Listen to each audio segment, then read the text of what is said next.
What up, y'all? This is your boy, Mr. Downtown Ray Melo, and you're listening to the Entertainment Report for Friday, March 13th, 2015, delivering some of the major stories and trends going on in the world of entertainment and beyond. You can follow the show on Facebook or on Twitter, facebook.com/The Entertainment Report with Ray Melo, that's RAYMELO, or on Twitter at The Enter Report. You can listen to the show anytime you want on iHeartRadio. Just search for The Entertainment Report, and it'll take you to our page.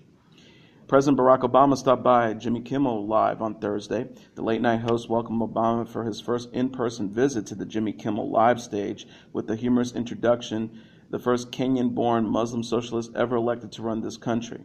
In Jimmy Kimmel's style, the president partook in a reading of mean tweets. I have to say, though, those weren't that mean. You should see what the Senate says about me, Obama has said after reading numerous negative comments directed at him on Twitter. He also admitted that he does not, quote, physically tweet in general because he, quote, generally has some other stuff to do. Kimmel and Obama also addressed Ferguson in length, to which the president said the criminals who shot at two cops on Wednesday night need to be arrested. He extended his well wishes to the officers. He said, "Our thoughts and prayers are out for the officers and their families, and thankfully they're going to be okay." He also added what was beautiful about Selma was reminding ourselves that real change, social change in this country so often has happened because ordinary people are willing in a nonviolent fashion to make their voice heard. What had been happening in Ferguson was oppressive and objectionable and was worthy of protest, but there was no excuse for criminal acts, and whoever fired those shots shouldn't detract from the issue.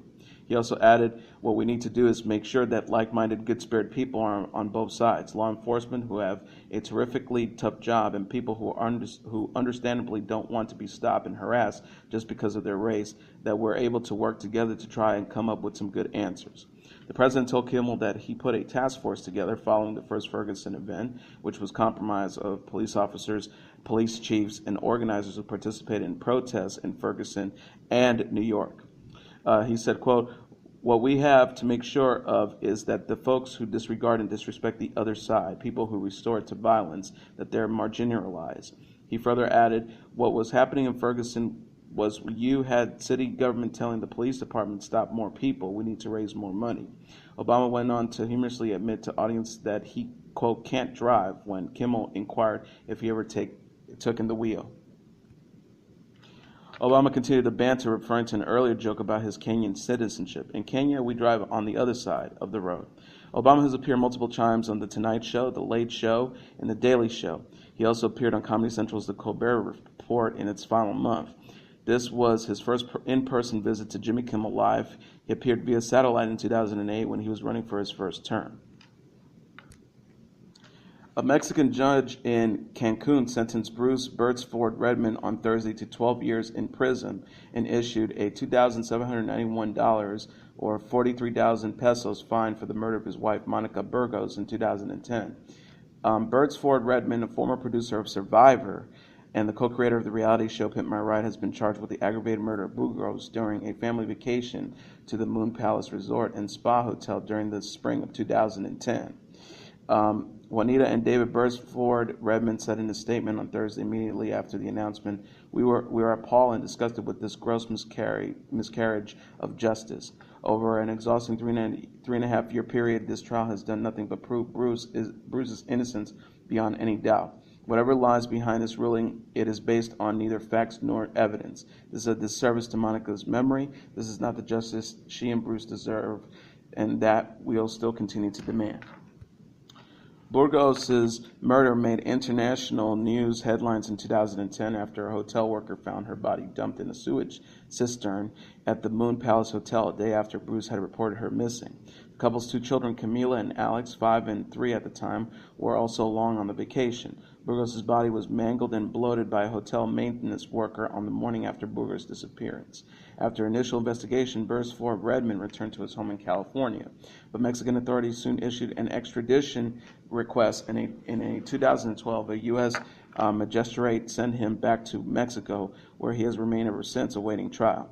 Throughout the trial, Mexican prosecutors insist on Bird's Ford Redmond's guilt, even though forensic evidence failed to back up their theory, and successive witnesses either backed out or gave a testimony that backed up Bruce's repeated claims of innocence. On Thursday, Bird's Ford Redmond's Mexico-based attorney said that he would file an appeal immediately. They have nothing against him. This is just to justify his conviction, Casino said. There's no surprise here. I believe it's political. Kenneth Branagh's Cinderella bewitched audiences that began rolling in through roughly 2,000 North American theaters Thursday night, grossing $2.3 million for Disney. In terms of similar offerings that bested the $1.6 million Thursday night start of Universal Snow White and the Huntsman, which opened to $56.2 million in June of 2012, and the $2 million start of Disney's Oz the Great and Powerful, which opened to $79.1 million in March 2013. Cinderella didn't match the $4.2 million grossed by Disney's Maleficent on its first Thursday night in May 2014. Maleficent, of course, had the advantage of starring Angelina Jolie in A Plane in Summer. It opened to $69.4 million. Many believe Cinderella could approach the $65 million level in its domestic debut. The $95 million movie starring Downton Abbey's Lily James opposite Cate Blanchett, Helena Bonham Carter, and Richard Madden is all but guaranteed to continue Disney's winning streak in turning its classic animated titles into a live-action tentpoles.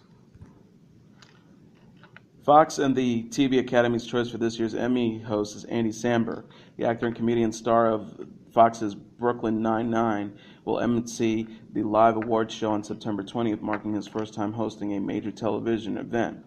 Samberg said in a statement, "Buckle your seatbelts. Emmy viewers, like in general, you should buckle your seatbelts in your car. In fact, even if you're not an Emmy viewer, you should buckle your seatbelt.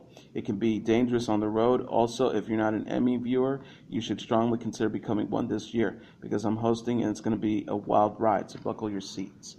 Samberg isn't a stranger to awards show. He joined Lonely Island collaborators Jorma Taccone and Avica Schaefer in an Oscar performance just last month. He also took home a 2014 Golden Globe for his work on Brooklyn, and of course nabbed an Emmy for himself for writing Saturday Night Live's tune Dick in the Box. Fox Television Group Chairman and CEO Gary Newman and Dana Walden said the moment the Emmy Awards host was brought up, we said it had to be Andy. He is fearless, hilarious, and award-winning comedian, singer, writer, and actor with an incredible live TV experience. We know he'll deliver the laughs and give viewers an incredible night they will enjoy. After getting his start on Saturday Night Live, Samberg became the show's latest alum to move into hosting. NBC's had Seth Meyers host the Emmy duties last year, and Tina Fey and Amy Poehler just wrapped up their 3-year stint hosting the Golden Globes to much critical acclaim. Brian Williams may have been yanked off NBC Nightly News for embellishing his Iraq War experience, but he's still the recorded voice at the 9/11 Memorial Museum in Manhattan, where he's been providing content about Al-Qaeda in one of the exhibit's final galleries since its opening last May. These days, to the uncomfortable titters of knowing visitors. So will Williams be replaced, particularly if he doesn't return to his ongoing 6-month suspension from the network. The museum did not respond to requests for a comment. His narration provided content regarding the extremism that led to the 2001 plane attacks that killed 2,996 people at the World Trade Center, the Pentagon, and Shanksville, Pennsylvania. It complements accompanying wall text and video elements. Meanwhile, passengers of American Airlines can still see Williams in promos for the NBC Nightly News. A rep for the airline explained the discrepancy by noting, "We worked with the NBCU to create and deliver our overhead programming 2 months ahead of the exhibition date on board our aircrafts." Fashion Police is now down to 2 panelists just a week after the exit of longtime cast member Kelly Osbourne. Kathy Griffin has announced her own departure, breaking the news in a long Twitter missive late Thursday afternoon. She wrote, "After 7 episodes of Fashion Police, I discovered that my style does not fit with the creative direction of the show, and now it's time to move on." She wrote before wishing producers in the network well. Fashion Police has only been back on the air since January, when it returned from a long hiatus following the death of legendary comedian Joan Rivers. Griffin was was not the only new addition. Brad Goretzky also joined the panel. Ratings have been mediocre since the comeback episode did manage to crack 1 million viewers. It wasn't until some controversial remarks during the Oscar episode that the show got much attention. Juliana Rancid Magland assessment of Zendaya Coleman's Academy Awards red carpet look, which included her new dreadlocks, prompted a criticism from many, including Coleman and Osborne. Despite Rancid's public apologies, Osborne made good on her threat to quit. Griffin's announcement certainly echoes Osborne's issues with mean-spirited remarks, if not directly. Griffin writes, "My brand of humor, while unrepentant and unafraid, it's all about contents. There's plenty to make fun of in pop culture without bringing people's bodies into it." Two high-profile exits in such quick succession certainly puts the show's future in question. E-Network brass did not immediately decide to keep the show after Rivers' death, and with the body count now cut in half, new permanent panelists will not be found overnight. An E-Rep confirmed the news and offered the following statement: "We wish her all the best and all the gratitude for her time on the show, as well as the many laughs that she gave us all." Fashion Police will return as scheduled on Monday, March 30th at 9 p.m. with our talented co-hosts Juliana Rancid and Brad Goretzky and executive producer Melissa Rivers.